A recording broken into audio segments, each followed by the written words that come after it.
Bismillahirrahmanirrahim. Assalamualaikum warahmatullahi wabarakatuh. Alhamdulillah. Wassalatu wassalamu ala rasulillah Sayyidina Muhammad ibn Abdullah wa ala alihi wa sahbihi wa man walah, amma ba'd. Saudara-saudara yang dimuliakan oleh Allah subhanahu wa ta'ala, Alhamdulillah, pada kesempatan kali ini Allah subhanahu wa ta'ala masih memberikan kita taufik dan hidayah untuk terus menuntut ilmu menuju ridha Allah subhanahu wa ta'ala. Allah kasih kesempatan kita untuk melanjutkan kajian kitab Ihya Ulumuddin karya Imam Hujjatul Islam Abi Hamid Muhammad bin Muhammad Al-Ghazali At-Tusi rahimahullah ta'ala rahmatal abrar.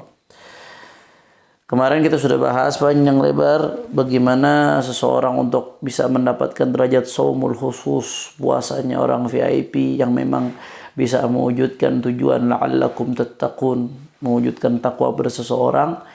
Itu puasanya orang-orang saleh. Ini kata Imam Ghazali, syaratnya harus melakukan 6 hal. 3 sudah kita bahas, yaitu menjaga pandangan, menjaga lisan, dan menjaga pendengaran.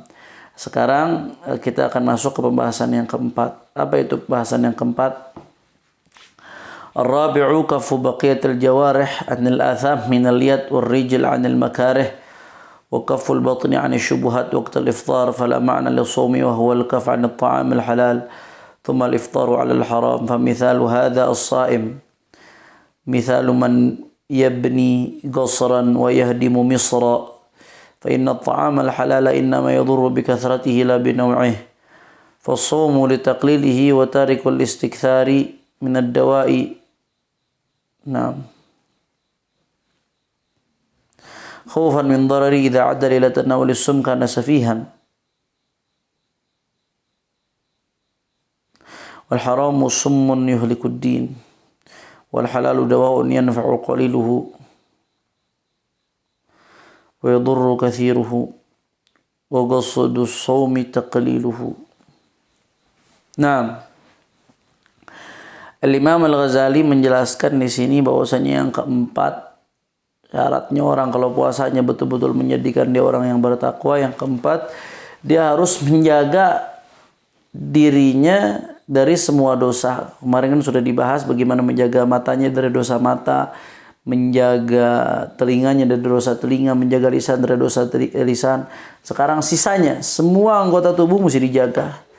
Jangan menggunakan tangannya untuk melakukan hal yang haram, atau kakinya jangan sampai melangkah kepada tempat-tempat yang memang tidak diridhai oleh Allah Subhanahu wa taala. Termasuk yang paling penting di sini kata Imam Al-Ghazali, wa kafful batni 'ani syubuhati waqtal iftar.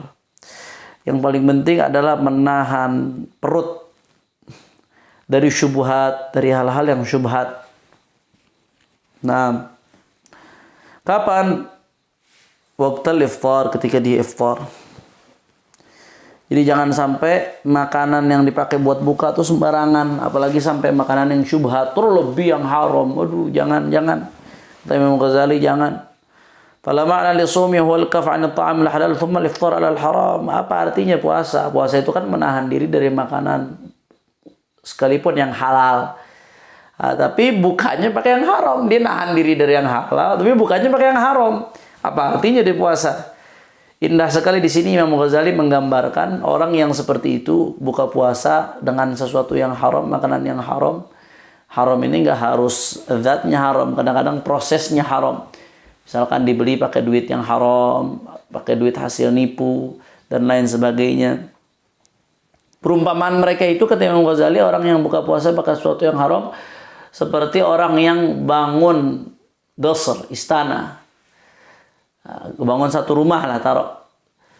Tapi untuk dia bangun satu rumah yang megah ini, dia ngancurkan rumah satu kota.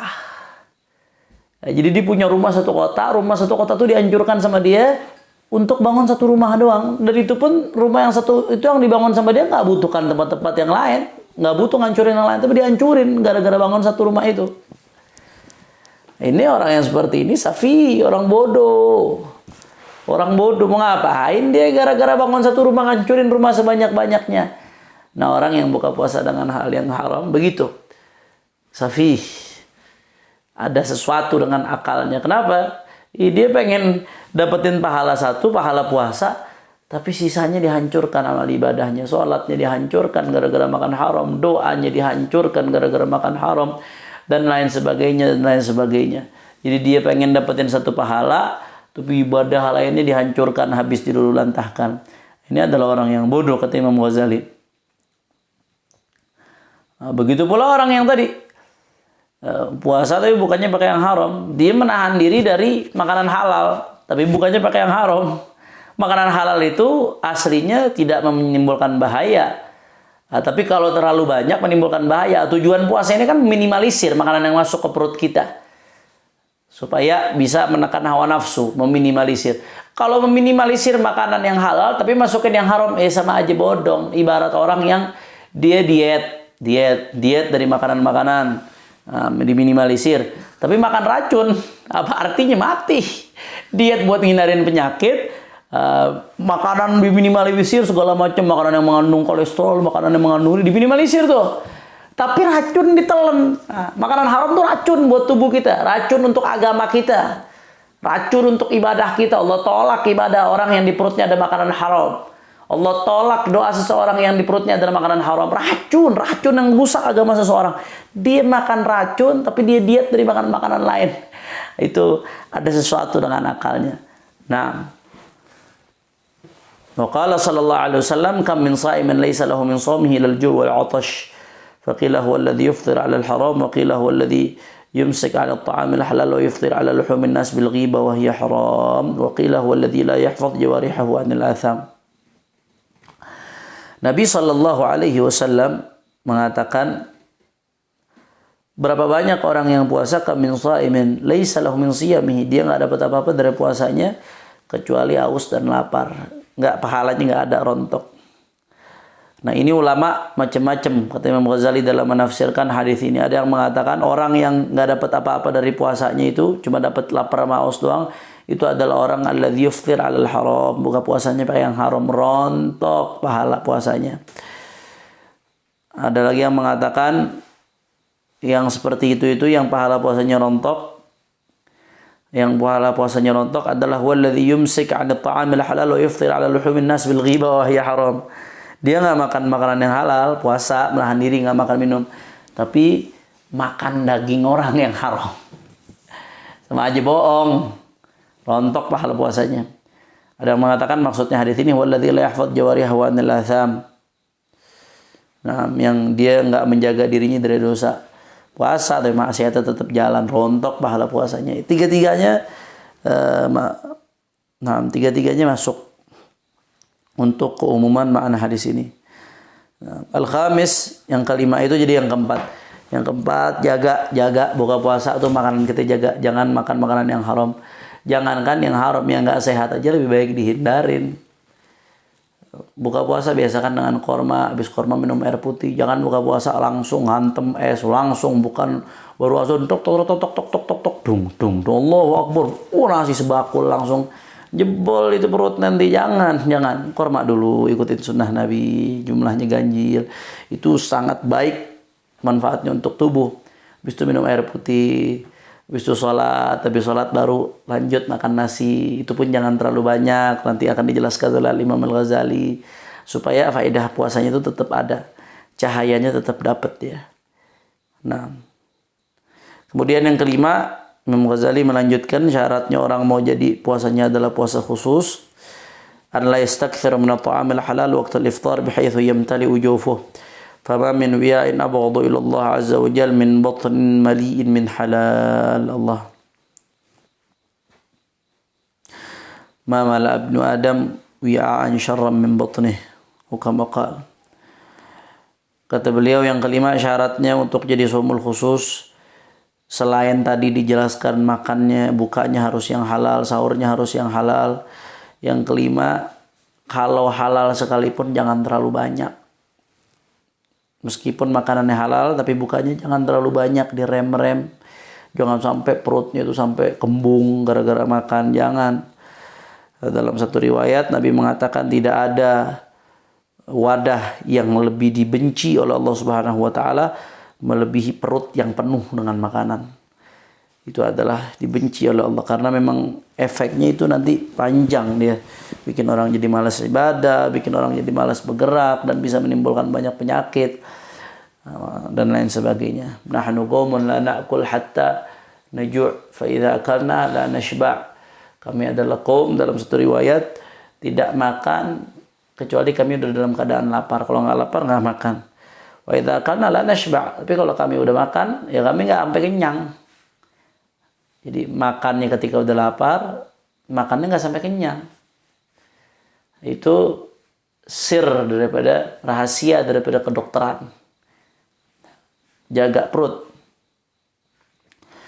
La ilaha illallah, ini berat ini nih. Ini berat nih, buka puasa nahan supaya nggak kenyang, udah berat benar. Kita kan udah bawaannya udah nafsu aja. Wa kaifa yustafadu min as-shaum ghahru aduwillah wa kasru syahwa idza tadaraka as-shaimu 'inda iftarihi ma fatahu sahwata naharihi. Kata Imam Ghazali, bagaimana tujuan puasa ini kan pengen ngancurin setan, nekan hawa nafsu. Nekan hawa nafsu itu dengan cara lapar, salah satunya. Dawimi qara'aba bil jannah bil ju', lapar. Bagaimana mungkin, kata beliau, orang mau menghancurkan musuhnya yaitu setan dan hawa nafsu kalau dibalas dendam ketika buka puasa. Balas dendam. Nah, dari siang hari itu udah dendam tuh. Biasanya siang makan sekian piring, pagi makan sekian piring, sore makan sekian piring, digowo semuanya malam makannya habis maghrib. Wah, bagaimana dia mau bisa ngalahin setan? Bagaimana bisa mau menundukkan hawa nafsu yang merupakan tujuan daripada puasa itu sendiri? Kita udah sama-sama tahu tujuan puasa itu, sudah jelaskan panjang lebar di awal. Tujuannya untuk menundukkan hawa nafsu. Menundukkan hawa nafsu itu dengan cara lapar. Lapar itu hawa nafsu akan tunduk, hawa nafsu akan ditekan. Begitu hawa nafsu tertekan, ladang setan kering. Kalau ladang setan kering, setan nggak goda manusia, sulit buat goda manusia. Jangan. Bahkan Imam Ghazali di sini malah nyindir. Bahkan ada sebagian orang, kata Imam Ghazali, biasanya di Ramadan makannya biasa-biasa, lain Ramadan biasanya begitu Ramadan balas dendam, malah segala macam makanan ada. So, kalau di nggak Ramadan biasa-biasa aja, makannya sedang-sedang aja. Tapi kalau Ramadan berlebihan, kata Imam Ghazali, jangan. Ini bisa menghilangkan daripada keutamaan puasa itu sendiri. Karena sir rahasia dari puasa, alhamdulillah, rahasia daripada puasa itu sendiri menekan hawa nafsu dengan cara lapar. Jadi biasa aja, jangan sampai terlalu kenyang ketika buka puasa, sehingga faedah daripada puasa itu tetap bisa terjaga. Walaupun kalau ada orang yang memang karena puasa dia seneng ada segala macam makanan, kata guru saya Profesor Dr. Habibullah Baharun, jangan diingkarin, biarin dia menyembah Allah dengan cara gembira dengan rahmat Allah. Beliau punya sudut pandang lain dalam masalah ini, tapi menurut Al-Imam Al-Ghazali, ya, jangan, itu tidak baik. Tapi menurut guru saya Habibullah Baharun, andai kata ada yang seperti itu jangan diingkarin. Ya, kita sendiri kalau bisa jangan begitu, maksud beliau. Tapi kalau ada yang seperti itu, ya jangan diingkarin. Biarkan dia menyembah Allah Subhanahu wa taala dengan kegembiraannya, mendapatkan rahmat Allah. Nah, kalau zaman sekarang kadang-kadang ada orang upload status di IG makanan, sedangkan ini lagi susah, orang banyak yang untuk buka puasa aja susah karena keadaan pandemi, bekerja pada berhenti, nggak gaji. Nah, itu kadang-kadang kesian. Jaga perasaan orang, jangan sembarangan upload status makanan seperti itu. Jangan, jaga perasaan orang. Jangan sampai kita ngancurkan perasaan orang. Kita udah nggak bisa bantu dia, minimal kita jaga perasaan dia. Jaga perasaan dia.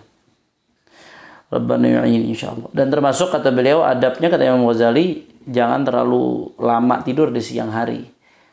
Nah, jangan puasa dari habis subuh tidur, bangun-bangun zuhur tidur lagi, habis sholat bangun-bangun asar tidur lagi. Wah, itu belajar mati namanya itu. Lagian juga orang pusing, tidur kelamaan pusing, nggak bagus, nggak enak badan tidur kelamaan. Secukupnya aja, secukupnya. Karena kalau terlalu lama tidur, akhirnya dia nggak merasakan faedah dari itu puasa itu sendiri, nggak berasa lapar. Nah, belajar mati. Ada sebagian orang belajar mati, latihan mati, tidur dari habis subuh sampai maghrib. Latihan mati itu namanya, bukan tidur. Biarin dia dalam keadaan melek sehingga merasakan daripada lapar itu sendiri. Jadi ada efek untuk mujahadatun nafasnya.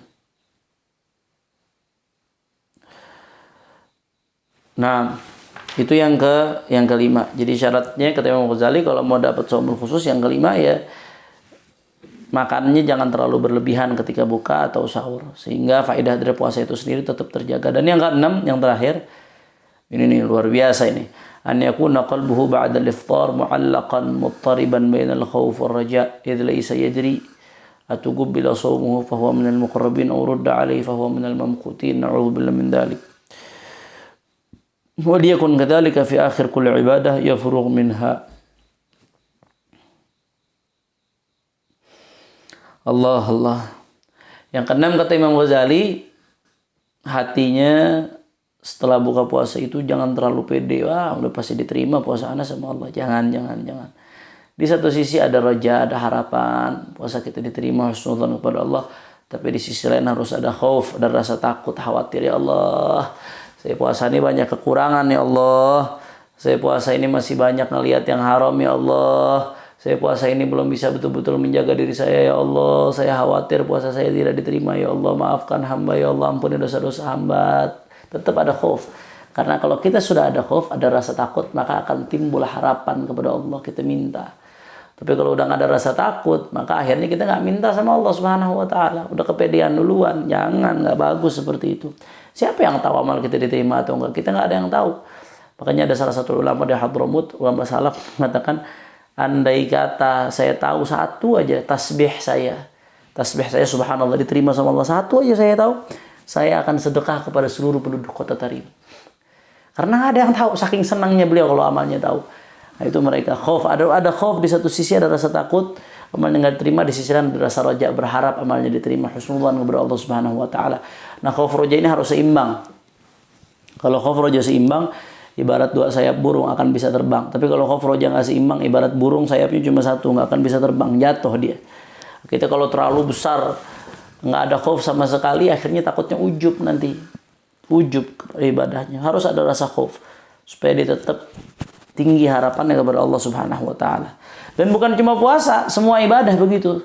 Kita habis sholat, jangan terlalu pede, sholat kita diterima sama Allah, jangan. Di satu sisi kita takut, ya Allah, sholat hamba banyak kekurangan, hamba belum khusyuk.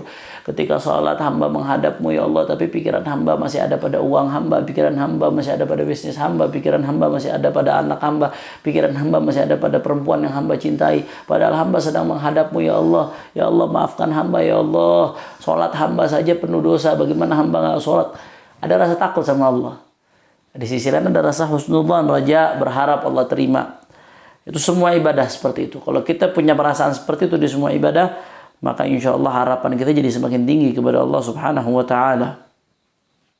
Maka di sini dikatakan oleh Imam Al-Ghazali, Al-Hasan Al-Basri, Sayyidina Hasan Al-Basri radhiyallahu anhu, annahu marra bi qaumin yawm al-'id wa hum yadhhakun. Lewatin saat sekelompok orang di hari Id, mereka sedang ketawa. فقال إن الله عز وجل جعل شهر رمضان مضمارا لخلقه يستبقون في لطاعته فسبق أقوام ففازوا وتخلف أقوام فخافوا العجب كل العجب للضاحك اللاعب في اليوم الذي فاز فيه السابقون المسارعون وخاب فيه المبطلون أمام الله لو كشف الغطاء لانشغل المحسن بإحسانه والمسيء بإساءته أي كان سرور المقبول يشغله عن اللعب وحسرة المردود تسد عليه باب الضحك. Allah Imam Hasan Basri ini levelnya tinggi nih. Imam Hasan Basri setelah selesai Ramadan, beliau ngelihat orang lagi pada ngumpul, lagi pada girang, ketawa-ketawa, ngakak-ngakak, kalau orang Betawi. Imam Hasan Basri mengatakan, ya Allah, sesungguhnya Allah menjadikan bulan Ramadan ini kesempatan untuk berlomba bagi hamba-hambanya menuju ketaatan. Maka perlombaan itu ada yang menang beruntung, ada yang kalah, yang ketinggalan ya rugi. Maka saya heran sekali kalau ada orang yang ketawa-ketawa, ngakak-ngakak di hari penentuan hasil lomba. Di hari ada orang yang menang, di hari ada orang yang kalah. Demi Allah, kata beliau, andai kata Allah buka nih hijabnya, Allah buka nih, kita tahu amal kita diterima atau enggak. Lasyaghala al-muhsin bi ihsani wal musii bi saatih.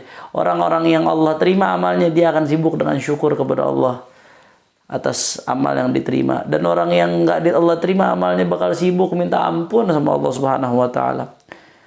Nyesel, senyesal-nyesalnya, nggak ada kesempatan untuk ketawa. Oh, ini luar biasa. Luar biasa. Nah, jadi idealnya seperti itu. Tetap ada khauf tapi ada raja. Tetap ada khauf tapi ada raja tapi ada khauf. Harus seimbang. Kalau nggak seimbang bisa bahaya, kayak kalayangan singit ibarat kata. Wal'iyadzubillah. Mudah-mudahan apa yang kita bahas ini bisa bermanfaat.